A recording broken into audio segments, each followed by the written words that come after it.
didn't plan for this ceremony or this meeting with you today. And I don't think you did either. However, we've both found each other in this meeting. I almost want to call it a galactic or interdimensional meeting with members of this communication hub or network. So this called me, and it also called you. At least you've called me into your experience. I want to talk about what I received, and it wasn't just guidance, but it was an activation that I knew would be shared at some point in our space-time travels. And I guess we found ourselves in this world line collision. We're at the same time and space, and the same space and time, the same coordinates for this sacred world line collision. What moved through me was something ancient. It was a remembering, it was a contract, it was extremely profound, and I intend to unveil exactly what that is. I didn't know exactly how to structure this message either, so I hope that it lands in a way that is more of a remembering. It could land, I'm hearing, in a way that is familiar, but also strangely foreign. This happened in two ceremonies, and the first one was about the power of the throat chakra and authenticity. So when we talk about the throat chakra, it's about blending your otherworldly, most multi-dimensional gifts and abilities and utilizing this vessel as an instrument, as a conduit to express that as you navigate your life on earth and you roam according to that divine essence. So in ceremony one,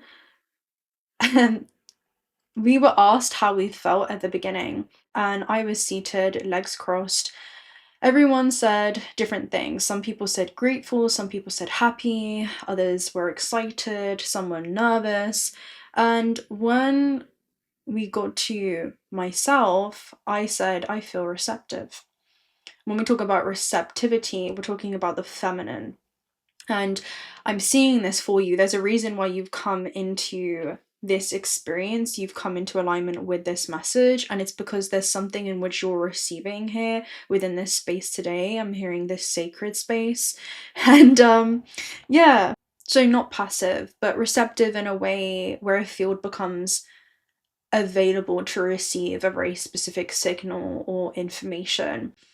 So it was about listening, it was about being open and also ready for something new to be unveiled. And when I say something new, it's not that anything new is ever created, it's that your awareness notices something that was always there. When the ceremony started, there wasn't much to be felt at first. The medicine was present and my body was calm, essentially awaiting for something that I knew would be inevitable to be revealed to me at that moment along my space-time travels. But everything shifted after my 𝓘𝓪𝓬. As the maestras moved through the room, they were singing to each person, and I began to see what was happening beyond the physical construct. Around every individual, I perceived this soft, luminous dome, almost fluorescent, like this living bubble. The 𝓘𝓪s weren't just songs, they were frequencies. As the sound moved through someone, it attuned to their field, guiding them inward towards exactly what their soul needed to encounter.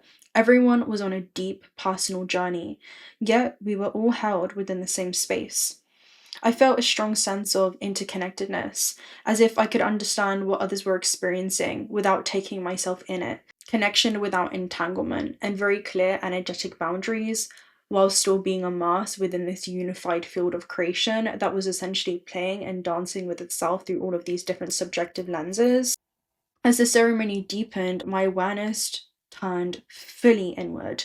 I felt a clear separation between my physical body and my awareness, as if my attention had stepped back while my body continued its process. I became aware of layers of experience unfolding at once: the physical sensation, emotional movement, and the energetic flow. It was then that I encountered a guide, one I recognized immediately. She was someone I had traveled with across infinite timelines, across lifetimes beyond memory. She appeared in a form that was constantly shifting, not fixed and not solid. expressing patterns and colors that simply don't exist within this physical realm. She was radiant, familiar, and joyful. She greeted me warmly and said, we have so much to catch up on, and so we did. We moved together through what felt like the eternal now, just revisiting, remembering, and integrating. There was no urgency, just recognition and this continuity across time. That's kind of what was happening, and it was super beautiful. She had these fluorescent, almost orange but turquoise but blue, but they never really stayed the same color, such interesting shapes and archetypes that she was taking on. It was just absolutely profound to witness. So I was seeing things differently as my perception began to expand. My awareness expanded, and I began to even see light very differently. What once appeared dark revealed subtle layers. It felt as though my eyes were suddenly able to perceive higher bandwidths of reality, frequencies that had always been there but were now visible. At times, nurses and psychotherapists, they would come in and, gently check in with you. And I remember one of them was like, Gabriella, are you okay? Are you ready to go back to your room? Are you still connected? And I would be like, yes, I'm very much still connected. They'd ask you questions like, are you still having hallucinations? And I was like, yes, very much so. Like, can you stand? No, I definitely cannot stand right now. I was like, I cannot even imagine standing right now, because there was this whole separation between my astral, energetic, etheric layers and also the physical, where I wasn't completely anchored. There was like a complete disconnection from the physical, essentially. And I just remember looking at these different dimensional spheres of reality that were always coexisting with, and I was tuning into these higher bandwidths of frequency light. So when I was looking at her in my sphere, I could see her, but it was more than her. I perceived her as a pattern, as this geometry, almost like this Fibonacci like rhythm that overlaid onto her form. I was seeing structures and movements that don't exist in this physical dimension alone, but in overlapping layers of reality. So at one point, I saw this nurse walking through the room, and when I blinked, I squeezed my eyes shut, and she wasn't physically there, yet I had clearly seen her.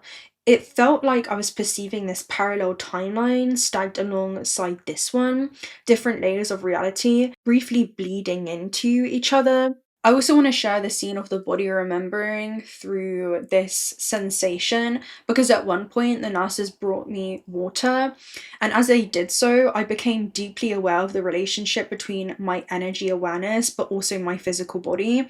So I knew how to drink, that knowledge was there, but the sensation felt entirely new, because as I drank, I could feel the water moving down my throat, like this cooling sensation through my chest and into my stomach. It felt like I was a baby that was learning how to do something for the first time, but it wasn't because I didn't know how, but it was more because I was really conscious and aware of every single step. The body knew, and I was simply witnessing that remembrance and that innate divine intelligence. And I'm hearing that intuitive knowing that you have. The next scene I call transmutation and also how to stay. Before the visuals intensified, the experience was deeply physical. The medicine moved through my body, locating areas of contraction, physically, emotionally, and energetically. I remembered a ceremony years ago when I had been told to force myself to purge. Even then, my body didn't want to expel the medicine. It wanted me to work with it. This time, that memory returned clearly. The message was extremely simple. It was to stay with it, to stay with the medicine. And when discomfort arose, I didn't resist it and I didn't escape it. I allowed it to move through me, and I changed my relationship with its sensation, and it transformed. What could have been suffering became my source of strength. In both ceremonies, I never needed to purge. I realized the power of staying present and how strong I truly am, especially mentally. That was a huge thing mentally, especially because everyone else in the room was, we had buckets next to us where they were purging. Some people purge really soon, some people purge much later. And I could feel that sensation within my body, but it was this very intentional decision and conscious thing that I was exercising. It was like a conscious sensation that I was exercising, observing, retrieving that information. And it was this deep flow until it eventually completely alchemized and I never purged. I didn't feel that sensation. I didn't feel the need to after that.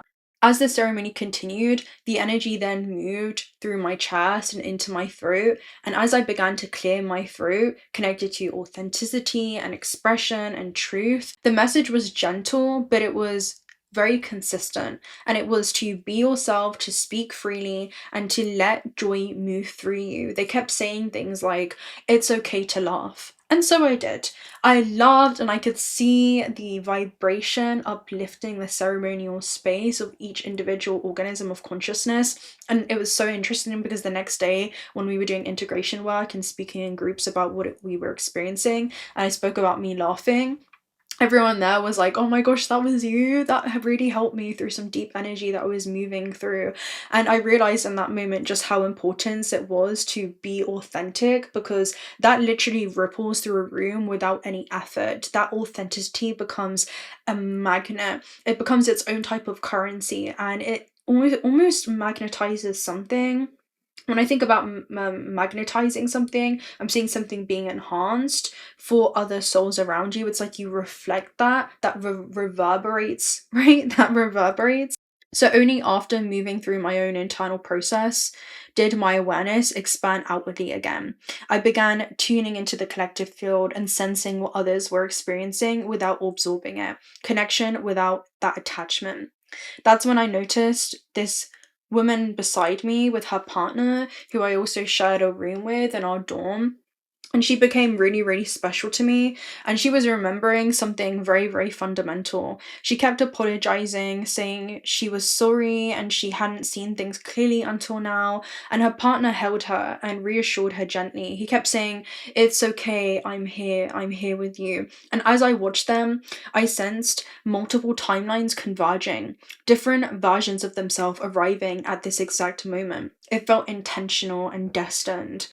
Tears rolled down my face and gratitude filled my chest in that moment as I was witnessing this really beautiful moment take place in real time in front of me. It almost felt like I was watching this very beautiful scene in a movie that was my life, and getting to witness another cosmic being wake up within this construct and recognize their interconnectedness to all things, especially because her intentions, I'm not going to say too much, was really to just activate the heart space and come into that interconnectivity where there was this previous disconnection, was just so beautiful and such an honor to witness within another being. And so I communicated quietly but energetically to her at that time, it's okay. You don't need forgiveness from him or from anyone outside of yourself. You must forgive yourself. And in that moment, I realized it was all about compassion for humanity and also self-forgiveness, right? For this human amnesia that many cosmic beings have fallen into, right? A deity that was lost in sleeping in matter, but consciousness had woken up quite abruptly within that moment, and there was a lot of integration that was needed. So the medicine actually reached its peak for me much later on than it did for others. To give you general theme, we started ceremony around 7 p.m.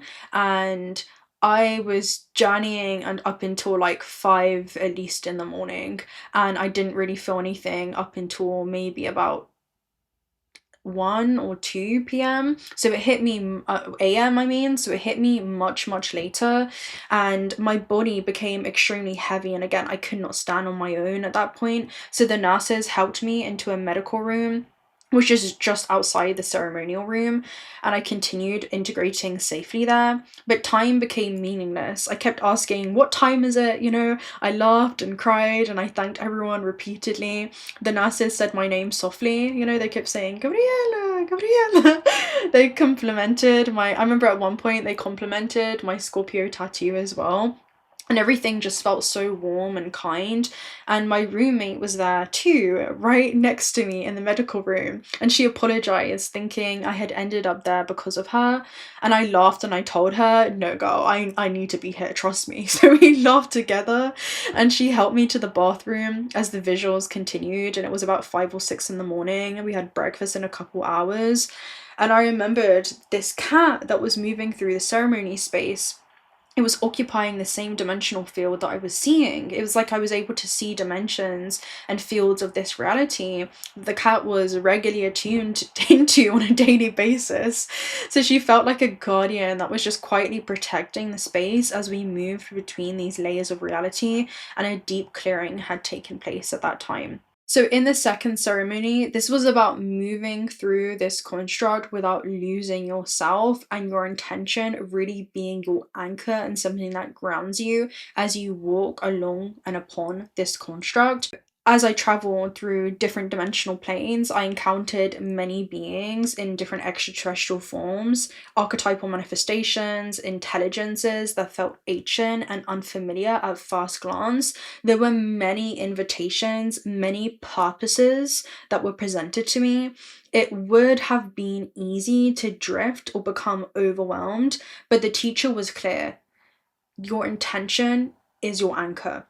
That's what I kept reminding myself, and every time I did, I felt very anchored. I felt very lucid in navigating these dimensional planes. And yeah, at one point, I felt strongly guided to lie on my right side. I kept hearing in this telepathic voice, we lie on your right side, we have something to show you. And I'm there on my left side, and it's so heavy, right? Like physically on your body. So I'm like, okay, I'm preparing myself, and as I move to my right, I saw them. As soon as I moved to my right, I saw them. It was grey like beings with large eyes, and among them was this childlike presence. They came close, observing me very gently. Their energy was calm, it was curious, it was also neutral. So it felt very easy to fall asleep in their presence. But instead of fear, there was just this remembrance where I stayed neutral and present and also grounded in my intention. I recognized an interconnectedness with them, even though they appeared so different. Difference did not mean separation. As the journey continued, I was shown timelines across the earth, almost like a living map where different places lit up, each connected to experiences and memories and parallel lives. I was shown places in Mexico and Hawaii, and places that I had dreamt of since childhood. I understood that many of my dreams at that moment, since I was growing up, was not imagination, they were memories. These were daydreams that I would have, or visions, or longings, all connected to lived experiences across time. Eventually, everything softened into a still neutral point, and from there, all beings revealed themselves as expressions of the same source, nothing separate and nothing imposed.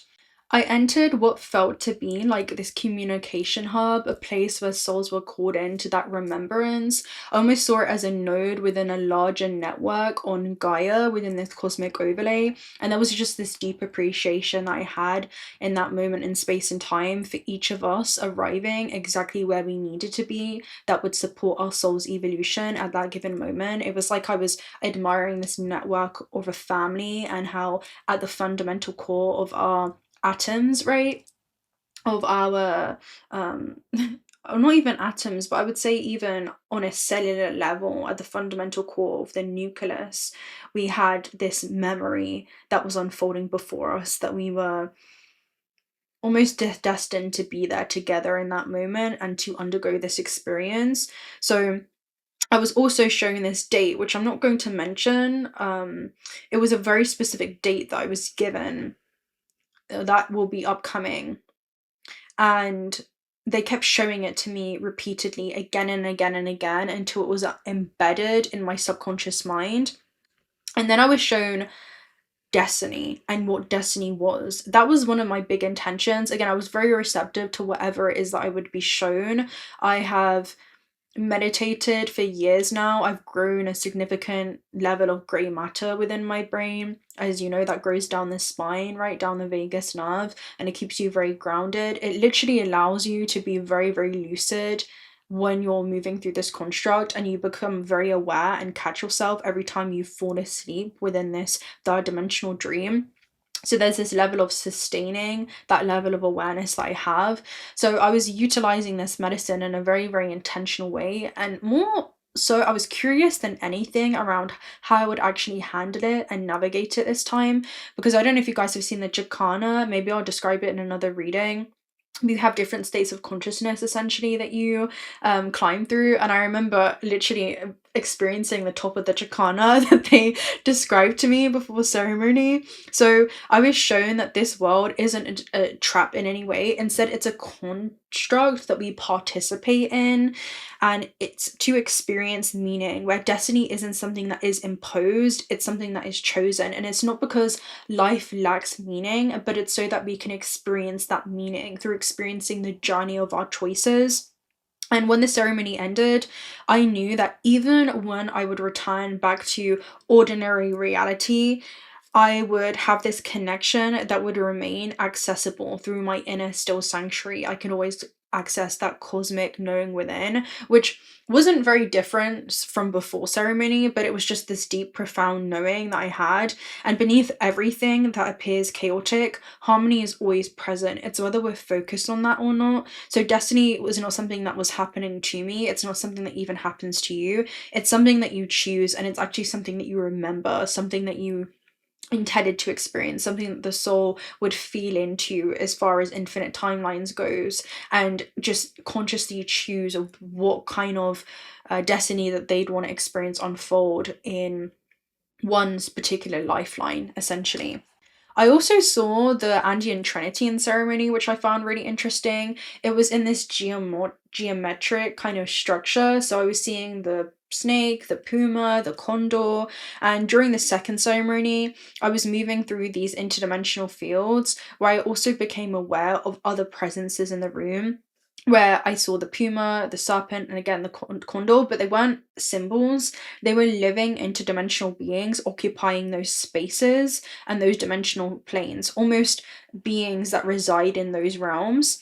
They weren't bound to the physical room, they moved through the room utilizing these layers. The serpent was closest to the ground, and it was moving through the lower field, kind of weaving through density, through the body, through this instinct, but also memory. And it carried this intelligence of shedding and what needed to be shed and the renewal that would take place. And doing that journey, that inward journey, with this internal grounded knowing. And the puma moved through the heart of the space. It was extremely powerful and calm and watchful. There was this quiet authority in its presence. It felt like courage without aggression and strength without force. It was a reminder of sovereignty and embodied power. And above, I could feel the condor. It was expansive and it was vast, seeing everything from above. Its presence was spacious and clear, holding a higher perspective, unbound by detail or fear. They weren't separate from one another, they were working together.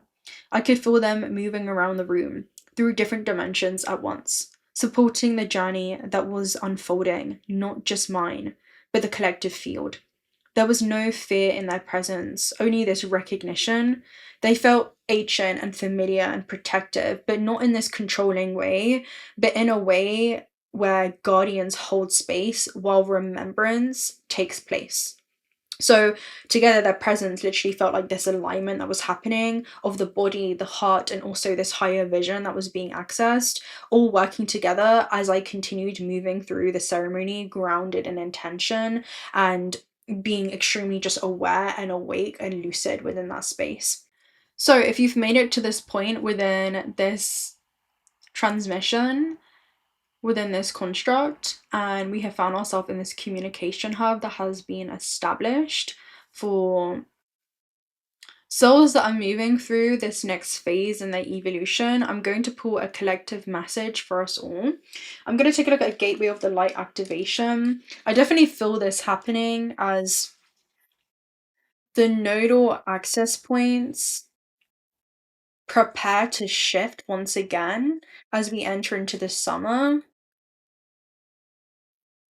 There is this return to our interconnectedness to all things, being as important as the brightest sun, but also as insignificant as a grain of sand, it seems. Shambhala initiations and Seraphim's gateway. Okay, Shambhala initiations talks about recharging or a retreat, right? To go on a retreat is actually to go inwards, is to remove yourself from the material plane and the world and to go just completely inwards.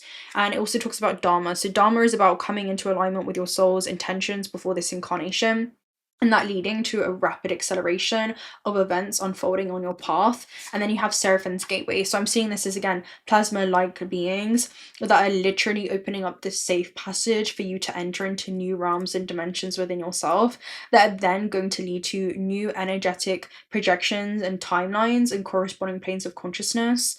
And let's just say opportunities for what your life could be beginning to open and make themselves known to you. It's like your awareness is becoming, I'm hearing it's scanning the field right now. Your awareness is scanning the field and things are accessible to you because you're aware of them. Does that make sense, right?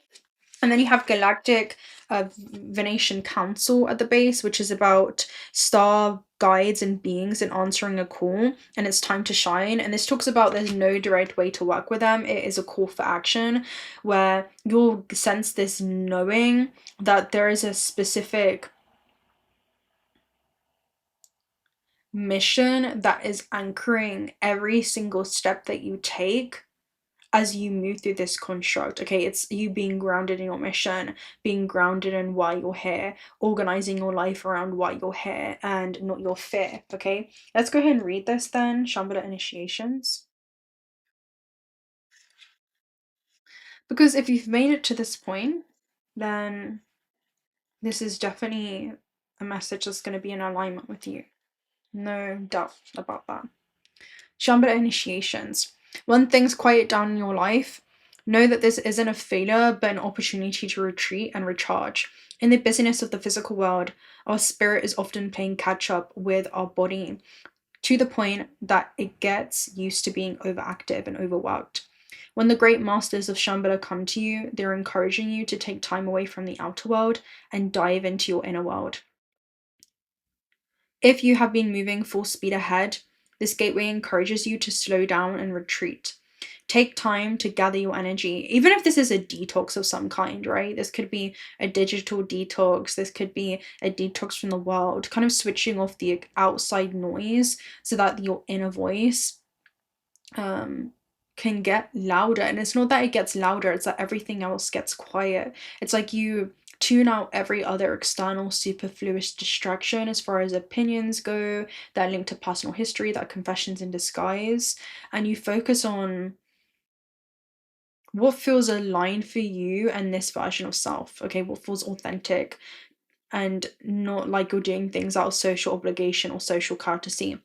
Take time to gather your energy. Spend time in meditation and reflection in order to gain a clearer awareness of your current situation.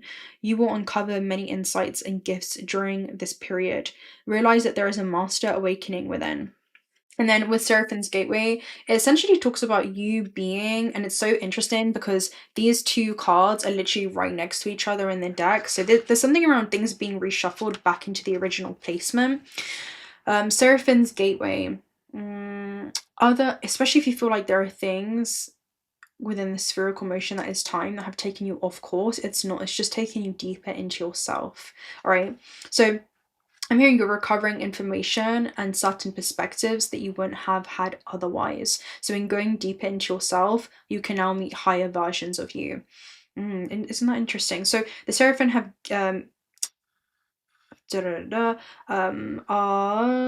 let's see, have visited you. There's also another message from here. There's miraculous planetary shifts that happen as they sing. And there is a process in which they're revealing to you and that you're understanding. Because again, time doesn't unfold in a linear process. This talks about the eternal now. 𝓻𝓪𝓬𝓮 𝓻𝓪𝓬𝓻𝓪𝓬. Those who know will know. You are blessed to receive the light of the seraphim. Know that these beings of infinite light are singing your name in the heavens to unlock power of your own voice. Angelic beings surround you at this time. Know that you're safe, for you are being held by the presence of love. The seraphim are witnessing the glory of your being and activating your angelic qualities. You care deeply about the welfare of the planet and all of her beings. In fact, you are hoping to make a great difference in the world. And the reason for this is that you're carrying angelic light. Let it shine on the world around you. I'm seeing again with the throat space, there is this healing message. And when we talk about healing, it's about to integrate. Integrate is to become whole with, to not see yourself separate from a non-physical being, to not see yourself separate from the higher self. For a lot of you, how can you become the physical embodiment of the higher self? How can you become your higher self in physical form? We're talking about 5D, which is not a location, it's a state of awareness. It's to look through this third dimensional construct with higher dimensional lenses, right? Higher dimensional levels of awareness that you anchor into this third dimension in the way that you see this construct, in the way that you navigate this construct with this internal knowing. Being seated in this knowing, being seated. I'm hearing take a seat in this knowing.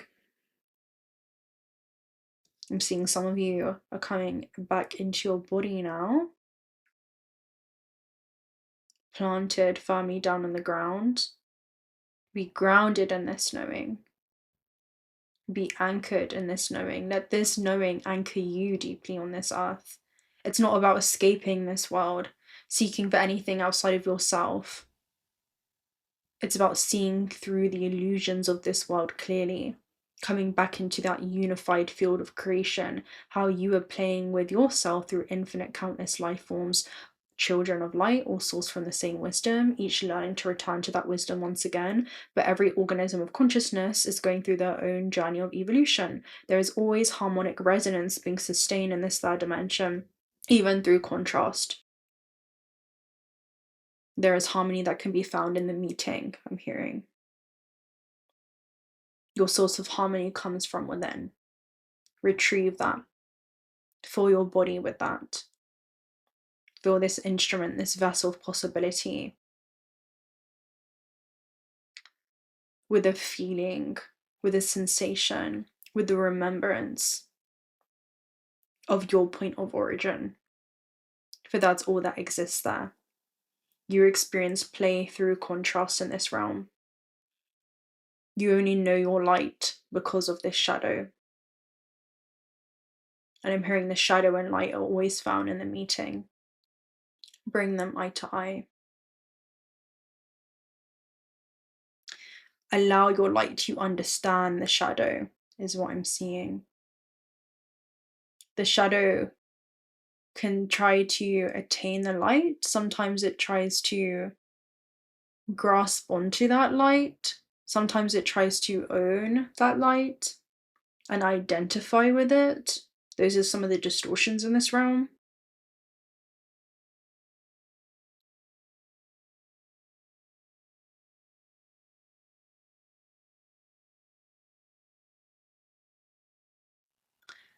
Anyway. Let's also get a Cosmos Oracle message. We won't get into that right now. That's one thing I was also seeing, you know, when I was just seated in that place, in that communication hub, this communication hub, we understand that the matrix is a psychological operation that is designed to turn your attention in your life force away from the immaterial plane and to focus in the material plane. So much so that we can become entangled within this construct. Because just like any good game, it comes with its level of intricacies. But I'm hearing it can be as easy or hard as you want it to be. Spiral. Just like the spherical motion of time. It can become a vicious cycle, a self-created cycle of suffering when we fall into that disconnection from those around us. But when we begin to ask, instead of why is this happening to me, or why is this happening for me, why is this happening through me, and remember that life is always coming from you and not at you, you begin to ask yourself more profound questions, more enlightened questions, like what am I teaching myself through the form of another me? Heart space. that allows you to enter into a virtuous cycle. And get curious, begin to explore what that is. I'm hearing begin to get yeah, the way to personal happiness and healing, to see life through the lens of the whole being, through the lens of the soul. I'm hearing think of yourself as like an investigator right now in your life. Let's actually take a look at one of these. I'm quite curious. Let's get a gateway of the light activation. Hero's journey. So the hero's journey has activated, right? That's the moment where you stop organizing your life around fear or what has hurt you, and instead you organize it around why you're here and your mission. We even have higher perception at the base. Let's go and read these and then we will close out. Hero's journey. The last time we got this card, we were in Dangerous Crit. Hero's journey. Knowing yourself is the hero's journey. Your intention is your ship. Your truth is your sword. And your awareness is your torch. Unconditional love is the real protection. Your awareness is your protection. Your awareness of your interconnectedness to all things neutralizes things instantaneously to zero. When you enter into that internal 0 point and you instantaneously remember yourself, remember that this is an illusion. You remind your shadow this is an illusion. What happens is things outside of you no longer begin to impact you. How quickly can you remind yourself of that as you navigate this construct, children of light? Your armor will be stripped as you slay the dragons. Then you return to the greatest treasure and the wisdom of sages. And when we talk about slaying the dragons, it's not just internal, it's also external. And the dragons, much like the wolves, dissolve when you see them differently.